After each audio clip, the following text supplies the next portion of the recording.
Absolutely. I would support rent control, mainly because I'm on the ground daily with these people. When I'm knocking on doors, they're not asking about the Fane Tower. They're not asking about TSA. They're asking about living somewhere safe for them and their children. So I would absolutely support affordable housing, but I would also like to define affordable housing. Affordable for who? Okay? The minimum wage gap between, the wage gap between men and women. We have, for minorities, we also, for young people, all the wages are different, and a lot of people don't know that. You know, you get paid different with your age. So things like that, when we have young people coming out of college that want to get houses and apartments, how are they supposed to be here? How are they supposed to sustain a regular lifestyle if we don't have true affordable housing? We go next to Chewbacca Romeo. I would have to agree with Colby. I'm definitely for affordable housing within the city of Providence. But I also feel that there has to be some adherence to ordinances that prevent landlords, that prevent new developers from coming into the city, taking over properties, and making them so that the people that are in those existing properties have to move out once those properties are redeveloped. I believe that the people have to be part of the community. I believe that the people have to have some say in where they are moving to, when they are moving to, under what conditions they are moving out of, and this is all part of that affordable housing structure. I would also advocate for the number of abandoned properties within the city to be developed and to be utilized for housing for a number of people that are out there that don't have that currently.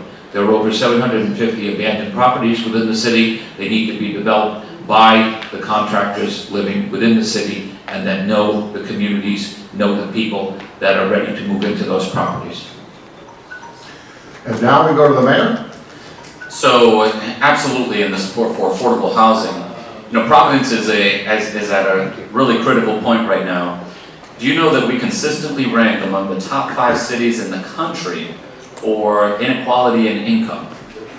One of the top 5 in the country. We have the haves and the have-nots.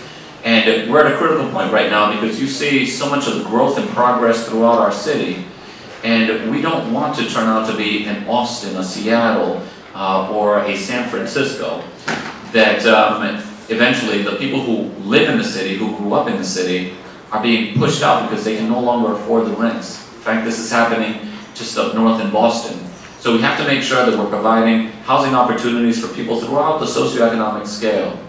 We've supported this over the past several years. We have a 40-unit affordable housing development called Maplewoods. We're also supporting a 60-unit affordable housing development called 60 King Street in the Olneyville neighborhood. We're in the process of renovating 27 continuous abandoned properties, and we have fixed 400 abandoned properties throughout the city in the past 3.5 years. DB, one question we do, excuse me, not a question, one quick request. Can you speak a little closer into your microphone? A little bit closer, that's all. Sure. Same question. Better? Yes. Well, I feel snookered with the yes and no from last question, so I'll tell you I really agree with Bob Romeo and Colby, what they have to say. I think there's a tremendous amount of abandoned property that if we bring and collaborate with all the stakeholders, we can do something that can renovate these homes and we can bring people in to live in these homes affordably. We have to use our heads, we have to be smarter. There is a big problem with rent control, as Bob said, where developers come in, they buy up the homes, they renovate it a little, and they use that as an excuse to kick the rent control renter out. And that's actually unacceptable. But I feel we really all have to come together and use our heads and make this city a city that it should be, where it can house its people. All its people. Yeah, it should be low-income housing, but not affordable, because affordable for low-income. We're gonna Low-income housing. Thank you, Joe, but we're gonna keep this, try to keep it on message here, and then after it's over, we'll have time to chat.